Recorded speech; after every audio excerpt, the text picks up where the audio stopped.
I know I've been reviewing a lot of Australian whiskey lately because I love Australian whiskey, but I thought it was time to head back to Scotland. So this week I'm reviewing the aptly named Spey.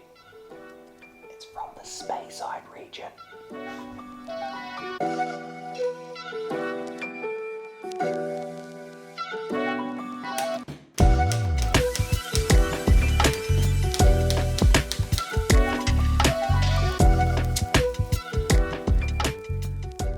Hey guys, I'm Nath Martin, the Whiskey Scribe. I'm a whiskey enthusiast and I love all things whiskey, but taste is subjective and there's a lot of different whiskies out there. So whether you consider yourself a connoisseur or you're just looking to understand more about whiskey, let's explore it together.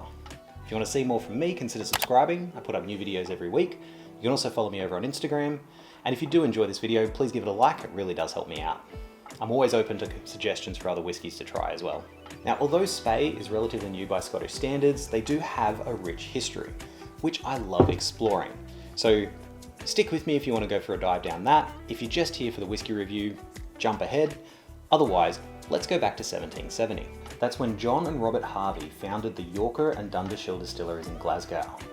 Now, if the name Harvey sounds familiar, it's because about 100 years later, future of the generations of this family actually established the Bruichladdich Distillery. But back in the late 1700s, the Yorker and Dundashill distilleries continued making whiskey and were gaining a reputation.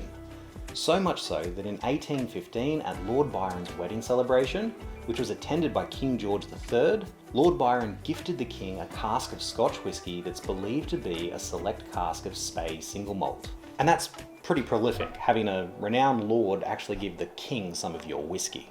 In 1856, the Harveys finalised what is known as Harvey's Codex. It's a family-only recipe for exactly how their precious Spey whisky was malted and distilled, how the Highland water was chosen, and the critical wood and cask collection for maturing Spey. Now, the decades from 1900 to 1930 were difficult for whiskey in general. Now, between the Great War, US Prohibition, and the Great Depression, the family distilleries were sold on, but the Harveys remained in the whiskey industry in various roles, such as traders and exporters. Today, the family is in its 11th generation in the whiskey industry, with John Harvey Jr. In 1990, he relaunched Spey Whisky by contracting the Speyside Distillery to produce new make. He once again managed to build Spey into a respected malt whiskey brand in just a few short years. In 2012, the Harveys leased Speyside Distillery and John finally returned to the family tradition of distilling himself. And they chose a great distillery to work with too. It's nestled in the Cairngorm Mountains, often to be considered one of the prettiest distilleries in Scotland. And it draws its water directly from the Spey River tributary. But the thing is though, they have this distillery just as a lease, and that lease is meant to end soon, I think somewhere around 2025. So the rumours that I've heard is that they're actually building a new distillery that's going to allow them to keep making whiskey but actually increase production when they are eventually forced to move out of their leased distillery. So at that point we should start to see a lot more bottles of Spey available, especially as they're starting to actually get into the Chinese market. But that's the future. What we have here is the present. So let's dive into that.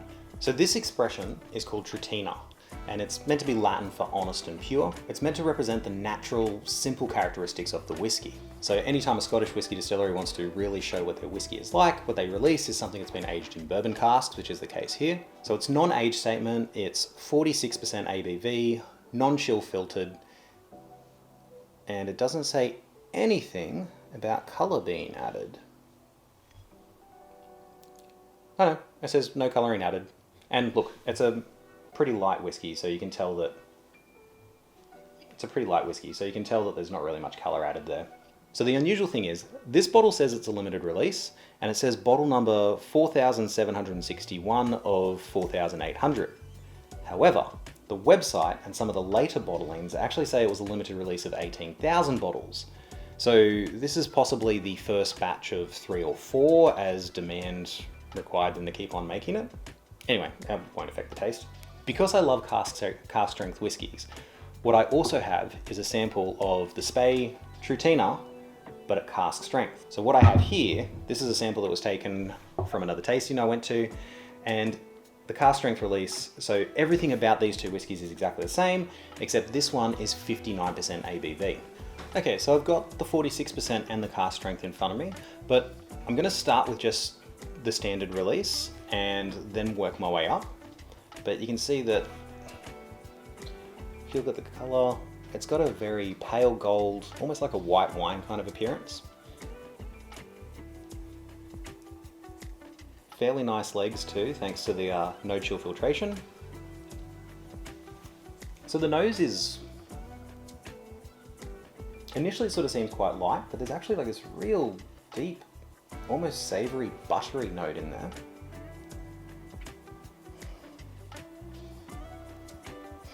There's a little bit of a hint of sort of almost like boiled sweets. Not quite butterscotch, but I have seen tasting notes that say that a lot of people get sort of fruit notes on the nose, but I'm not getting that just because that buttery is just so dominant, which is fine. I love butter. Slange.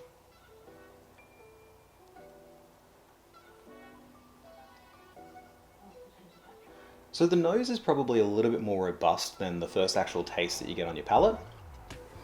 It's quite light. You've got this little bit of sweetness. It's moving almost this little, there's this flavor of white chocolate at the back of the palate. I would love to know what whiskey makers do to bring out a white chocolate flavor in whiskey, because I love white chocolate. I don't know how you would get that from those grains, but I've tasted a few whiskeys that do have that white chocolate flavor. It's sensational for a chocolate addict like me. I'm starting to get some of the more floral notes in here as it opens up. As far as the grain goes, there's sort of like this faint little bit of shortbread going on. It's probably almost a little bit of poached pear maybe. There's no peat whatsoever, which I wouldn't expect from a Speyside whiskey. You're getting a little bit of the vanilla from that bourbon cask to the wood, and that buttery texture sort of in the mouth that does linger a little bit on the finish. So that's the initial impression of the standard release. So now I want to visit the cask strength. And look, when it comes to a cask strength whiskey, when you've got a cask strength version of something else, I know this is going to be more robust. It's going to have stronger flavors and a little bit more of that alcohol burn. That's not a surprise. What I want to know is if the different alcohol volume, well, if watering down from the cask strength to the 46%, I want to know if that has removed some of the flavors or if it's dampened some that other ones are able to come through. That's what I want to compare when I'm looking at a cask strength and a 46% release of the same whiskey. So the first point of difference that I'm noticing here though, if you look, this is the cask strength and this is the 46. This is actually a little bit more pale. So my first impression would be, unless it's coming from a different batch, I would say that the watered down version is probably a slightly older whiskey. And they've done the cask strength to release something that's a little bit younger. That's an assumption. I have no idea if that's the case. But on the nose, almost, while there was a strong note of butter on the nose of the first one, the cask strength, it's more like burnt butter. Not in a bad way, it's that burnt butter where you get in the pan ready to do crepes. But that's probably about the extent of the difference. I'm not...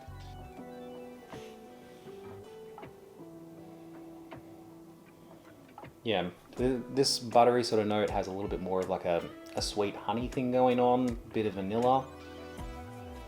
Whereas this, I'm getting more burnt butter, a little bit of perhaps even char from the barrels. There's a little bit of vanilla in there too. But I'm getting more of that sweetness and vanilla from the watered down version.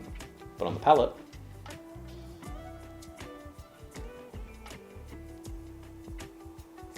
straight off the bat, I'm going to say that this is a younger whiskey.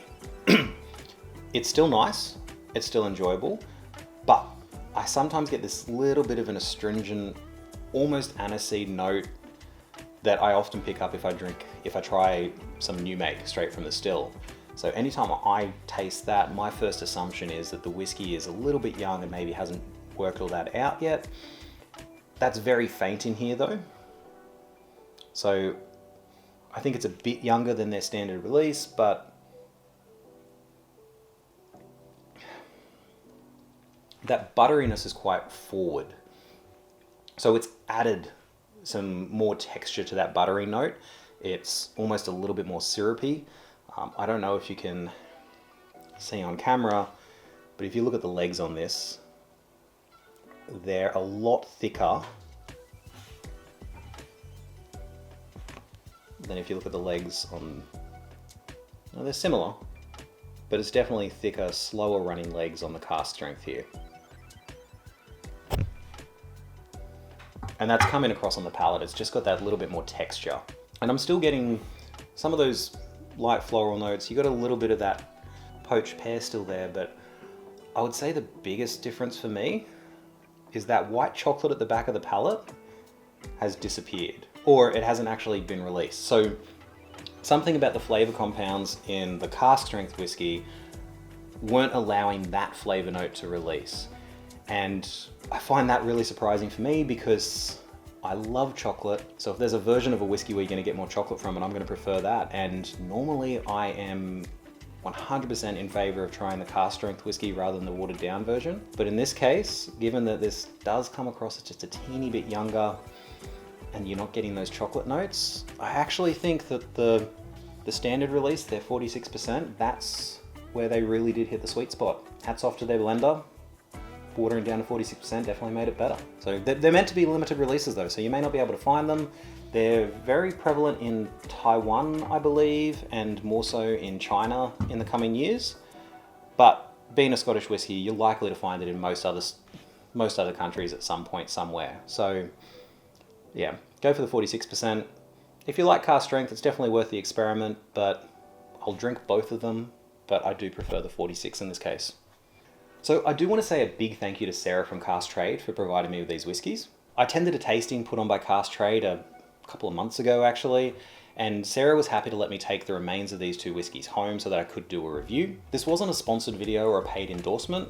Sarah only asked me to just at least mention where I got the whiskies from, but considering one of my previous videos was on the Malt Distillery controversy and how they botched up their barrel investment scheme, I wanted to actually point out what Cask Trade does and how it's pretty much at the complete opposite end of the spectrum to what Malt Distillery was doing. So Cask Trade are a barrel investment company where you can invest in whiskey barrels.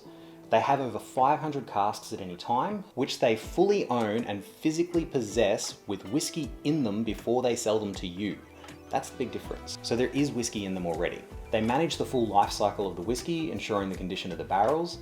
They can provide samples of your whiskey as it ages, and they offer a range of buyback and sale options for your whiskey, from auction sales even to you creating your own independent bottling. So their aim is to make the whole process as transparent and easy as possible. And Spey whiskies are just some of the barrels that they actually have available for you to invest in, if you're looking to do that sort of thing. So that's it for this week. If you enjoyed this video, please do give it a like, it does help me out. If you want to see more from me, hit subscribe. I'm back to putting up videos every week. But until next time, enjoy what's in your glass and slange.